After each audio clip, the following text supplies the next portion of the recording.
O Mar Báltico tornou-se um tabuleiro de xadrez explosivo nas últimas 24 horas. Um alerta vermelho ressoou de Helsinki a Bruxelas após 2 incidentes críticos que não parecem ser uma coincidência. Segundo os relatórios de inteligência mais recentes datados entre 17 e 18 de janeiro de 2026, estamos presenciando uma ofensiva coordenada em 2 frentes. Nas profundezas escuras do mar, o navio de carga Fitchburg, operado sob as ordens de um capitão russo, foi acusado formalmente de arrastar a sua âncora para destruir a infraestrutura vital da Estônia. Não é um acidente, é um ataque direto aos nervos digitais da OTAN. Enquanto isso, nos céus, os radares de defesa aérea iluminaram-se com um sinal incomum. Não era um caça-padrão, mas um hidroavião anfíbio russo de design soviético. Uma raridade tecnológica que obrigou os pilotos da aliança a decolar com pós-combustão máxima para uma intercepção de emergência. O que busca Moscou ao destacar uma relíquia aérea, enquanto corta as comunicações submarinas. Isto não é apenas uma provocação. É uma mensagem clara de que a infraestrutura crítica da Europa está sob a mira. O mundo observa com a respiração suspensa, enquanto a marinha da Estônia e a guarda costeira da Finlândia rodeiam o Fitchburg, e os caças da OTAN patrulham um céu que de repente se tornou hostil. Para entender a gravidade do que acaba de acontecer no Mar Báltico, devemos deixar de olhar para os mapas políticos por um momento e olhar para o aço frio. Neste incidente, não estamos falando de mísseis hipersônicos nem de lasers futuristas. Estamos diante da colisão de 2 tecnologias extremas: a força bruta e primitiva de uma âncora mercante e a engenharia aeroespacial soviética mais peculiar. Analisemos estas 2 bestas que puseram em xeque a segurança europeia. Primeiro, falemos da arma silenciosa que cortou a voz da Estônia: o navio de carga Fitchburg, e mais especificamente, o seu sistema de ancoragem. À primeira vista, o Fitchburg não é mais do que uma montanha flutuante de aço comercial, mas no contexto da guerra híbrida, transforma-se num quebra-gelo de infraestrutura. O elemento central aqui não é o navio em si, mas a âncora. Estamos falando, com toda a probabilidade, de uma âncora tipo Hall ou Spec, fabricada em aço fundido de alta resistência. Para um navio deste deslocamento, a âncora pode pesar entre 5.000 e 10.000 kg. Imaginemos por um segundo a física do impacto. Quando esta massa de ferro desce ao leito marinho, não só pousa, ela crava-se. Se o capitão, como se alega, ordena arrastar a âncora enquanto o navio avança, a corrente de arrasto gera uma força de tensão imensa. Um cabo de fibra ótica submarino, embora esteja protegido por camadas de polietileno, armadura de aço e cobre, tem um diâmetro de apenas uns 50 a 70 milímetros. Não tem nenhuma hipótese. A força de cisalhamento gerada por uma âncora de 10 toneladas arrastada por um navio de milhares de toneladas é comparável a uma guilhotina industrial. Corta, esmaga e enterra a evidência na lama do fundo marinho em questão de segundos. O aterrador desta tecnologia é a sua negação plausível. Não deixa rastro de explosivos, apenas parece um infeliz erro de navegação. Agora, olhemos para o céu, para o segundo protagonista desta crise: o hidroavião anfíbio russo que a OTAN teve que interceptar. Os relatórios sugerem que se trata de uma variante do lendário escritório de design Beriev. Se falamos de um modelo raro e anfíbio, poderíamos estar diante do Beriev B-200 Altair ou de uma versão modernizada do B-12 Mail. Esta não é uma aeronave qualquer, é uma quimera da engenharia. O design destes anfíbios é uma obra-prima da hidrodinâmica e da aerodinâmica combinadas. Ao contrário de um caça-padrão como o Sukhoi Su-35, que precisa de uma pista de concreto imaculada, o anfíbio russo leva o oceano no seu DNA. A fuselagem inferior tem a forma de um casco de navio, desenhado com um redente para quebrar a tensão superficial da água durante a decolagem. Se nos concentrarmos no Beriev B-200, por exemplo, as suas especificações são únicas. É impulsionado por 2 motores turbofan montados na parte superior, muito acima das asas. Por que lá em cima? para evitar que a água salgada e corrosiva entre nas turbinas durante as operações no mar. Esta máquina pode decolar e pousar em ondas de até 1,20 m de altura. Tem uma velocidade de cruzeiro de 700 km por hora, muito mais lento que um caça supersônico, mas essa é precisamente a sua vantagem tática neste cenário. Pode voar baixo e devagar, farejando o mar, operando numa zona cinzenta, onde os radares de defesa aérea, otimizados para alvos rápidos, às vezes têm dificuldades para classificar a ameaça. No entanto, estas máquinas têm o seu calcanhar de Aquiles. Por ser um híbrido entre navio e avião, sacrificam furtividade e velocidade. São grandes, barulhentos no radar e carecem da agilidade para um combate aéreo moderno, dogfight. A sua estrutura, reforçada para suportar os impactos da água, acrescenta um peso considerável, o que limita a sua manobrabilidade frente aos interceptadores da OTAN, como os F-35 ou os Eurofighter Typhoon, que foram enviados ao seu encontro. O que torna esta combinação letal não é a tecnologia de ponta, mas a assimetria. A Rússia utilizou uma âncora de tecnologia do século XIX para cegar sensores do século XXI e um avião anfíbio da era da Guerra Fria para desafiar o espaço aéreo moderno. É uma demonstração de que, na guerra moderna, um pedaço de ferro oxidado arrastado pelo fundo do mar pode ser tão destrutivo estrategicamente como um míssil de cruzeiro. A simplicidade bruta da âncora do Fitchburg e a versatilidade anfíbia do avião russo lembram-nos que a maquinaria de guerra nem sempre precisa de microchips para ser devastadora. Às vezes, apenas precisa de massa, física e a vontade de usá-la. Se a parte anterior nos mostrou as máquinas, aqui entramos na mente dos comandantes que as movem. O que ocorreu nas últimas 24 horas no Báltico não é uma série de eventos aleatórios. É uma aula magistral do que os estrategistas militares chamam de guerra híbrida, ou conflito na zona cinzenta. Para entender este movimento, devemos nos colocar na cadeira do alto comando em Moscou e na sala de crise da OTAN em Bruxelas. O conceito doutrinário que estamos presenciando alinha-se perfeitamente com a chamada doutrina Gerasimov. A premissa é simples, mas aterradora: desestabilizar o inimigo sem cruzar a linha vermelha que desencadearia uma guerra total. Aqui é onde entra a genialidade tática do uso do navio Fitchburg. Se a Marinha Russa tivesse enviado um submarino de ataque classe Kilo para cortar os cabos, seria um ato de guerra aberto sob o artigo 5º da OTAN. Mas um navio mercante com uma falha técnica que arrasta a sua âncora por acidente? Isso cai numa zona de ambiguidade legal. É um ataque que se disfarça de negligência. Analisemos a sequência tática da perspectiva russa. O objetivo não é apenas cortar um cabo, é testar os tempos de reação da aliança e a sua vontade política. Ao sincronizar a sabotagem submarina com a intrusão aérea do hidroavião, Moscou obriga a OTAN a dividir a sua atenção. É uma manobra de distração clássica. Olhe para o céu enquanto golpeio sob o mar. O hidroavião anfíbio atua como a isca visível, barulhenta e provocadora, desenhada para atrair os caças de reação rápida e saturar os radares de vigilância aérea. Enquanto os olhos da OTAN estão fixos na intercepção aérea, o verdadeiro dano silencioso e catastrófico ocorre no leito marinho. Agora, desloquemo-nos para o outro lado do tabuleiro, a resposta da OTAN. Quando os sensores de pressão no cabo submarino detectaram a ruptura, ativou-se uma cadeia de comando frenética. Aqui não se trata de disparar primeiro, mas de identificar e atribuir. O procedimento operacional padrão, ou SOP, para este tipo de incidentes é de uma complexidade extrema. No momento em que o radar detectou o rastro do avião anfíbio desconhecido aproximando-se do espaço aéreo aliado, ativou-se o alerta de reação rápida, conhecido pelas suas siglas em inglês como QRA. Em menos de 15 minutos, caças Eurofighter Typhoon ou F-35 tiveram que estar no ar.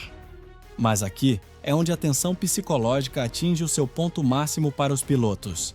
As regras de engajamento em tempos de paz são estritas. O piloto da OTAN não pode simplesmente derrubar o intruso. Deve realizar uma manobra de identificação visual. Imaginemos a cena na cabine. O caça da OTAN aproxima-se do hidroavião russo a uma velocidade controlada.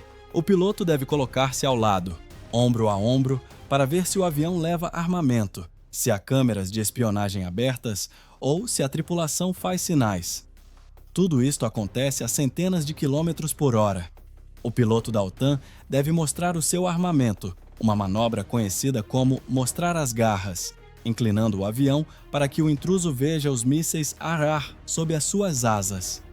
É uma linguagem de sinais metálica que diz: eu vejo-te e posso destruir-te se deres um passo em falso. Simultaneamente, no mar, a situação com o Fitchburg requer uma resposta naval diferente. Não se pode afundar um navio mercante civil baseando-se em suspeitas. A Guarda Costeira e a Marinha da Estônia e Finlândia devem executar uma manobra de interdição. Isto implica enviar barcos patrulha rápidos para rodear o navio, contactar por rádio no canal 16 de emergência naval e exigir explicações. Se o capitão russo do Fitchburg se recusar a cooperar ou alegar problemas mecânicos, a situação converte-se num impasse diplomático e militar. Os navios da OTAN devem manobrar agressivamente, cortando a passagem do mercante, obrigando-o a parar ou mudar de rumo, tudo sem disparar um único tiro que possa ser usado pela propaganda russa como uma agressão da OTAN a um navio civil pacífico. Este incidente também revela uma brecha crítica na defesa da aliança: a vigilância do fundo do mar. A OTAN domina o ar e a superfície, mas o leito marinho é vasto e escuro. A Rússia demonstrou que conhece a localização exata dos cabos. Isto implica que, meses ou anos antes deste incidente, navios de investigação oceanográfica russos provavelmente mapearam a zona, marcando as coordenadas exatas para este acidente. É uma preparação do campo de batalha que passou despercebida até ser tarde demais. A tática russa procura criar um efeito de paralisia. Se a OTAN responde com demasiada força, a Rússia vitimiza-se. Se a OTAN responde com fraqueza, a Rússia avança e corta mais cabos. É um jogo de quem pisca primeiro, a nível nuclear. Os comandantes da OTAN devem agora decidir se escoltam cada navio russo que cruze o Báltico, uma tarefa logisticamente impossível, ou se instalam sensores permanentes ao longo de milhares de quilômetros de cabos submarinos. Em conclusão, este evento não foi uma escaramuça isolada. Foi um teste de estresse para todo o sistema de defesa coletiva do Ocidente. A Rússia moveu um peão, o navio, e um bispo, o avião, para ameaçar a rainha, a coesão da OTAN. A resposta da aliança nas próximas 48 horas determinará se este tabuleiro se mantém estável ou se as peças começam a cair. A guerra moderna nem sempre começa com uma explosão. Às vezes começa com o silêncio de um cabo cortado e o rugido de um motor velho num céu cinzento. O que acaba de acontecer nas águas frias do Báltico e no espaço aéreo da fronteira oriental da Aliança Atlântica não se limita a uma disputa regional. É um terremoto geopolítico que está abalando os alicerces da segurança global. Se ampliarmos a lente, vemos que o incidente do navio Fitchburg e a incursão do hidroavião russo desencadearam uma reação em cadeia que vai muito além da Estônia ou da Finlândia. Estamos presenciando a reescrita das regras do jogo na dissuasão nuclear e convencional. O primeiro impacto é a crise de confiança dentro da organização do Tratado do Atlântico Norte. O artigo 5º, esse juramento sagrado que diz que um ataque a um é um ataque a todos, enfrenta o seu teste mais difícil. A genialidade perversa da estratégia de Moscou reside no fato de que não disparou um míssil. Usou uma âncora. Pode a OTAN invocar o artigo 5º por uma âncora arrastada? Se Bruxelas declarar isto como um ato de guerra, arriscamo-nos a uma terceira guerra mundial por um cabo de fibra ótica. Mas se a aliança não responder com contundência, envia uma mensagem de fraqueza devastadora a Pequim, Teherã e Pyongyang. A mensagem é: podem destruir a nossa infraestrutura crítica, desde que pareça um acidente industrial. Este dilema colocou os mercados financeiros em alerta máximo. Devemos lembrar que 97% dos dados globais, incluindo as transações financeiras, que movem trilhões de dólares todos os dias, viajam por cabos submarinos, não por satélites. Ao demonstrar que pode cortar estes cabos à vontade, a Rússia colocou uma faca na jugular da economia digital ocidental. Não precisa bombardear Londres ou Nova York, apenas precisa silenciá-los. As seguradoras marítimas já estão reavaliando o risco de operar no Báltico, o que poderia disparar os custos do transporte e afetar a cadeia de suprimentos global, que já é frágil. Que acaba de acontecer nas águas frias do Báltico e no espaço aéreo da fronteira oriental da Aliança Atlântica, não se limita a uma disputa regional. É um terremoto geopolítico que está abalando os alicerces da segurança global. Se ampliarmos a lente, vemos que o incidente do navio Fitchburg e a incursão do hidroavião russo desencadearam uma reação em cadeia que vai muito além da Estônia ou da Finlândia. Estamos presenciando a reescrita das regras do jogo na dissuasão nuclear e convencional. O primeiro impacto é a crise de confiança dentro da organização do Tratado do Atlântico Norte. O artigo 5º, esse juramento sagrado, que diz que um ataque a um é um ataque a todos, enfrenta o seu teste mais difícil. A genialidade perversa da estratégia de Moscou reside no fato de que não disparou um míssil. Usou uma âncora. Pode a OTAN invocar o artigo 5º por uma âncora arrastada? Se Bruxelas declarar isto como um ato de guerra, arriscamo-nos a uma terceira guerra mundial por um cabo de fibra ótica. Mas se a aliança não responder com contundência, envia uma mensagem de fraqueza devastadora a Pequim, Teherã e Pyongyang.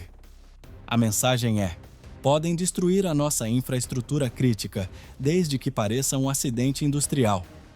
Este dilema colocou os mercados financeiros em alerta máximo. Devemos lembrar que 97% dos dados globais, incluindo as transações financeiras, que movem trilhões de dólares todos os dias, viajam por cabos submarinos, não por satélites. Ao demonstrar que pode cortar estes cabos à vontade, a Rússia colocou uma faca na jugular da economia digital ocidental. Não precisa bombardear Londres ou Nova York, apenas precisa silenciá-los. As seguradoras marítimas já estão reavaliando o risco de operar no Báltico, o que poderia disparar os custos do transporte e afetar a cadeia de suprimentos global, que já é frágil. Além disso, este evento valida a teoria da Frente Ártica. O general Alexus Grinkewich já havia alertado sobre a cooperação russo-chinesa no norte. Esta sabotagem no Báltico é o prelúdio do que poderia acontecer no Ártico, onde os cabos são ainda mais vulneráveis e difíceis de reparar. A presença do hidroavião anfíbio não é anedótica. É um sinal de que a Rússia está disposta a projetar poder em zonas onde a infraestrutura da OTAN é escassa. Isto obriga os Estados Unidos e os seus aliados europeus a desviar recursos, navios e aviões para o norte, esticando as suas forças e enfraquecendo potencialmente a sua presença em outros pontos quentes como o Indo-Pacífico. Politicamente, isto forçou a Finlândia e a Estônia a considerar medidas extremas, como o fechamento potencial do Golfo da Finlândia ao tráfego marítimo russo. Uma medida assim seria interpretada por Moscou como um bloqueio naval, um casus belli histórico. Estamos caminhando sobre o fio da navalha diplomática. A chancelaria na Alemanha e o Departamento de Estado em Washington estão trabalhando em marchas forçadas para desescalar. Mas a realidade no terreno, ou melhor dizendo, no fundo do mar, é que a guerra já começou, apenas é invisível para a maioria dos cidadãos. E aqui chegamos ao ponto de reflexão final. Enquanto o mundo dorme, a guerra mudou de forma. Já não se trata apenas de quem tem o tanque maior ou o míssil mais rápido. Trata-se de quem pode apagar a luz e cortar a conexão do outro sem ser detectado. O incidente do Fitchburg ensina-nos uma lição humilhante. A nossa civilização moderna, com toda a sua inteligência artificial e a sua nuvem digital, está pendurada por um fio muito fino, literalmente. Um fio de vidro no fundo escuro do oceano. Construímos um mundo digital sobre uma infraestrutura física que não podemos proteger completamente.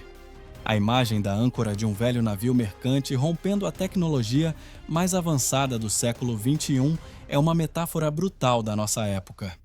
Lembra-nos que a fragilidade é o preço da conectividade. A pergunta que fica flutuando no ar, tão pesada como esse hidroavião russo no céu cinzento do Báltico, não é se voltará até acontecer. A pergunta é, quando a próxima âncora cair e as telas se apagarem, teremos a vontade e a sabedoria para responder sem incendiar o mundo? Ou seremos arrastados para o abismo pela nossa própria dependência tecnológica? A história está a observar-nos, e o relógio, tal como esses cabos sob o mar, continua a correr. Além disso, este evento valida a teoria da frente ártica. O general Alexus Grynkewicz já havia alertado sobre a cooperação russo-chinesa no norte. Esta sabotagem no Báltico é o prelúdio do que poderia acontecer no Ártico, onde os cabos são ainda mais vulneráveis e difíceis de reparar. A presença do hidroavião anfíbio não é anedótica, é um sinal de que a Rússia está disposta a projetar poder em zonas onde a infraestrutura da OTAN é escassa. Isto obriga os Estados Unidos e os seus aliados europeus a desviar recursos, navios e aviões para o norte, esticando as suas forças e enfraquecendo potencialmente a sua presença em outros pontos quentes como o Indo-Pacífico. Politicamente, isto forçou a Finlândia e a Estônia a considerar medidas extremas, como o fechamento potencial do Golfo da Finlândia ao tráfego marítimo russo. Uma medida assim seria interpretada por Moscou como um bloqueio naval, um casus belli histórico. Estamos caminhando sobre o fio da navalha diplomática. A chancelaria, na Alemanha, e o Departamento de Estado, em Washington, estão trabalhando em marchas forçadas para desescalar. Mas a realidade no terreno, ou melhor dizendo, no fundo do mar, é que a guerra já começou, apenas é invisível para a maioria dos cidadãos. E aqui chegamos ao ponto de reflexão final. Enquanto o mundo dorme, a guerra mudou de forma. Já não se trata apenas de quem tem o tanque maior ou o míssil mais rápido. Trata-se de quem pode apagar a luz e cortar a conexão do outro sem ser detectado. O incidente do Pittsburgh ensina-nos uma lição humilhante. A nossa civilização moderna, com toda a sua inteligência artificial e a sua nuvem digital, está pendurada por um fio muito fino, literalmente. Um fio de vidro no fundo escuro do oceano. Construímos um mundo digital sobre uma infraestrutura física que não podemos proteger completamente. A imagem da âncora de um velho navio mercante rompendo a tecnologia mais avançada do século XXI é uma metáfora brutal da nossa época. Lembra-nos que a fragilidade é o preço da conectividade. A pergunta que fica flutuando no ar, tão pesada como esse hidroavião russo no céu cinzento do Báltico, não é se voltará a acontecer. A pergunta é, quando a próxima âncora cair e as telas se apagarem, teremos a vontade e a sabedoria para responder sem incendiar o mundo, ou seremos arrastados para o abismo pela nossa própria dependência tecnológica? A história está a observar-nos, e o relógio, tal como esses cabos sob o mar, continua a correr. Para concluir este relatório de urgência, devemos deter-nos um momento e olhar para além dos mapas táticos e dos dados de radar. O que ocorreu nas últimas 48 horas no Mar Báltico deixa-nos diante de um espelho profundamente incômodo. Não estamos presenciando simplesmente um ato de sabotagem isolado ou uma provocação aérea. Estamos olhando para o fim da nossa inocência digital. Durante as últimas 3 décadas, o Ocidente construiu a sua segurança, baseando-se na premissa da superioridade tecnológica. Acreditamos que os nossos satélites, os nossos algoritmos avançados e os nossos aviões invisíveis, como o F-35, eram um escudo impenetrável. No entanto, a Rússia, com uma frieza calculadora e quase irônica, lembrou-nos de uma verdade antiga e brutal. A civilização moderna é muito mais frágil do que admitimos. Utilizaram uma âncora de aço fundido, uma tecnologia que não muda há séculos, para paralisar as redes de fibra ótica que definem a nossa era. É uma lição de humildade estratégica. A guerra já não se declara com trombetas, nem começa com uma invasão massiva de tanques através da fronteira. A guerra moderna é silenciosa, ambígua e ocorre na escuridão do fundo marinho, onde ninguém pode vê-la até que as telas se apaguem. A mensagem que Moscou enviou ao mundo é clara. Não precisam destruir os nossos exércitos para nos derrotar, apenas precisam nos desconectar. A pergunta que cada um de nós deve fazer esta noite não é se a organização do Tratado do Atlântico Norte disparará amanhã. A pergunta real é: estamos preparados para um mundo onde a segurança não depende da força bruta, mas da resistência de um cabo de vidro enterrado sob a lama gelada? A história ensina-nos que os impérios nem sempre caem pelo fogo. Às vezes, caem porque alguém corta silenciosamente os fios que os mantêm unidos. O silêncio do Báltico é agora o som mais alto nos corredores do poder. E como respondermos a esse silêncio definirá o futuro da paz global nos próximos anos.